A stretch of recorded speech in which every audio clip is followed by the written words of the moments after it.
You know what, with a camera bump like this, I wouldn't be surprised if T stands for like tall camera hump, or something like that. In any case, let's take a look at Xiaomi's latest smartphone, this time taking on their version of what a T variant looks like. Hey, it's Joshua Vergara, what's going on everybody? Here's the unboxing and my first impressions on the Xiaomi Mi 10T Pro. As I just stated, we are going to start off with the unboxing of this device, and it's a pretty classic Xiaomi experience, which is to say, there are a couple of extras in the box. In the little flap that is sitting right above the smartphone, there are a couple of nice goodies. The first thing that I noticed is this little dongle, the adapter for a 3.5mm headphone jack. Interesting that Xiaomi wants to make it clear right off the bat, there is no headphone jack on this device. Instead, here's your dongle.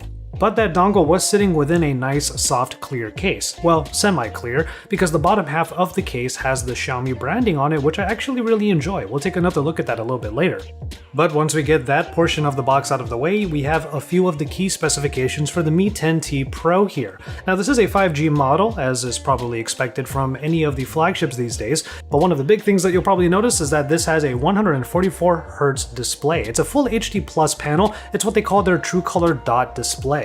Aside from that, you have the Snapdragon 865, so you have high performance on here, a 108 megapixel camera, which is going to explain this huge camera hump that I already teased, and then also you have a 5000 mAh battery. And then underneath the phone are the usual things, the USB cable and a fast charger. After all, this large battery can be charged up with 33-watt wired fast charging.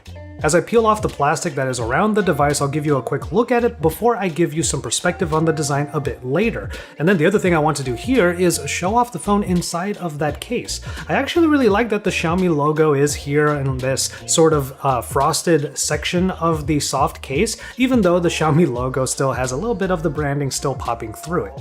As it turns out, the battery arrived DOA, so I had to charge the phone up for a little while and then power it up so I can go through the setup. While I do all of that though, why don't we get a word from today's sponsor?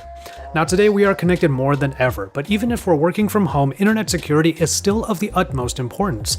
That's where the sponsor of today's video comes in, Surfshark VPN. A VPN helps encrypt your personal information through a secure tunnel that keeps your data from prying eyes and digital malice. It's definitely something you want to have on the road. Open up Surfshark on virtually any device, hit connect, and browse like you're back at home. When abroad, Surfshark can help you get access to your personal information that is otherwise blocked by international web restrictions. But then when you're at home, the extra levels of security provide more peace of mind. Surfshark provides other features like multi-hop, which uses 2 different VPN servers so that your digital footprint is even more secure. And there's also HackLock, which alerts you if your email address or password have been compromised. And all of this is available across pretty much any device, be it Apple, Android, Amazon Fire TV, or PC. And you can even use them all at once too, as Surfshark is the only VPN that does not limit how many devices are running its security at the same time. Get Surfshark VPN for yourself at surfshark.deals/Joshua Vergara. Enter promo code Joshua Vergara for 83% off and 3 extra months free. All the links and the promo code are in the description down below. Thanks again to Surfshark for sponsoring this video. So the rest of the day actually got a little bit crazy. I had to spend some time doing some other stuff as I was getting this phone set up with MIUI 12, which is what is powering this device. If you're looking forward to some camera samples and some video samples from this massive camera array up here, well, you're gonna have to wait for my real-world camera test. I will go through some of the modes a little bit later, but to be fair, a number of the modes that you might see in this camera app, you probably have seen in other Xiaomi phones anyway. But to start this off, let's talk a little bit about the design. There are a couple of things I want to draw parallels to here, and the first thing I will say is not a direct comparison to that smartphone. I just feel like Xiaomi is sort of having their Galaxy S20 Ultra moment. The reason why I say that is because this phone is a little bit beefier than what I'm used to from Xiaomi devices. Yes, they're going all in on the camera with things like a 108 megapixel camera sensor on here, but the entire phone just has this sort of beefiness to it to accommodate these high specifications. And of course there are going to be other colors of this phone, but I got what is called the Cosmic Black with Gorilla Glass 5 on the front and back to surround the aluminum alloy frame. I suppose thankfully there is a curve on the back but no curve on the front, leading to a flat display so that you can get that 144Hz without having to worry about any curves messing up your touches. But let's talk about that display. The first thing I did was move over to a full screen display experience, meaning that I went to the gestures instead of having a navigation bar which was on at default. And then of course I made a beeline for the display settings where I took a look at the refresh rates. What I found interesting here is that of course you have the lower refresh rate at 60, but there's also a middle path here at 90 Hz. It is a fixed rate that allows for pretty much all of the interface to move at that slightly higher refresh rate. But then the 144 Hz is something that's more adaptive, and that is what is implied in the description below it. Some apps will increase refresh rate automatically to improve picture quality. That's the reason why Xiaomi is calling this an adaptive sync display. Either way, I'm all for it, to be honest, and even though Xiaomi has championed a full-on screen display experience in the past with other phones, the Mi 10T Pro instead has a little bit more bezel around it, with a small cutout at the top corner. It doesn't take away from the experience whatsoever. You still have plenty of screen real estate here to enjoy things like games and media, and I'm looking forward to the experience with my testing. Speaking of this front-facing camera, it is a 20 megapixel shooter that in this case is shooting at 1080p resolution. It would be nice to see 4K on the front more often, but it's not something that we see as commonly as I would want.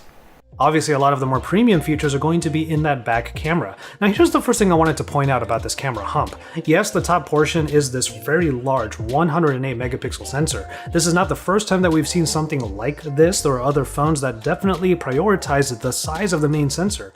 But one thing that does feel a little bit like a first is that one of the, let's say, holes here, to give it a simple term, literally does not have a module inside. You get two lenses aside from the main one. You have a 13 megapixel ultra-wide camera and a 5 megapixel macro camera. Usually when you see a macro camera on another phone, you kind of scoff at it because you know at 2 megapixels it's not going to add too much to the experience. But at 5 megapixels, we have seen one or two other shooters at 5 megapixels provide some nice macro shots. So I'm going to give it a nice little chance as I walk around with this phone during my real-world camera test. Look forward to that by subscribing to my channel. According to the spec sheets, it's this fourth area here that would get that fourth lens on the Mi 10T Lite. On that one instead, you get a 64 megapixel main camera, 8 megapixel ultra wide, a 2 megapixel macro, and a 2 megapixel depth sensor. So this time around, they didn't need the depth sensor for whatever reason, so they just filled that portion in. In any case, there are a lot of little modes here that I'm looking forward to trying out. Now, when you look at the photo modes, there are some interesting additions like a clone mode where potentially you'll be able to put 4 of yourself into one particular shot. There are also many long exposure modes that Xiaomi is introducing here, like the moving crowd shot where you just have one idle subject while the rest of the surroundings continue to be dynamic. But then talking about video, the 108 megapixel sensor does allow for an 8K video capture, which is very prominent once you head over to the video mode. That button is clear as day. And then you have a couple of other modes that you might have noticed from other Xiaomi umbrella smartphones, like the clone mode, which allows you to put 2 of yourself inside of one video, and this mode, the front and back, which allows you to record using the front and back cameras at the same exact time, kind of like hosting your own little vlog showing what's going on right in front of you. Shiny, glossy, fingerprint-prone backing aside, it looks like the Mi 10T Pro is just going to add to Xiaomi's already extensive catalog of high-end, high-tiered smartphones, with specifications like the Snapdragon 865, with this screen that has 144 Hz refresh rate, something that you can enjoy in many games and in, honestly, many parts of the Android interface here. And of course, the camera package, which includes the 108 megapixel sensor. Is this a beefy phone? Absolutely, and in more ways than one, but that is exactly what we're going to experience over the next number of days as I do my testing, do a real-world camera test, and then finally give you my thoughts in a complaints and takeaways video. For now, get into the comment sections down below, let me know what you think about the Mi 10T Pro, what things you might want to know from it, what things you want to see in action, and I will do my best to get into the camera modes and have some fun with some of those new modes that they're introducing in this phone. At the very least, drop some likes on this video and subscribe to my channel if you haven't already. I'll give one last shout out to the sponsor of this video, Surfshark VPN. Head into the description down below for links so that you can try it out for yourself and use the promo code Joshua Vergara. With all of that said, I'm going to go ahead and call it on this one. Thank you so much for watching. Take care of yourselves and each other, and enjoy your tea, everybody.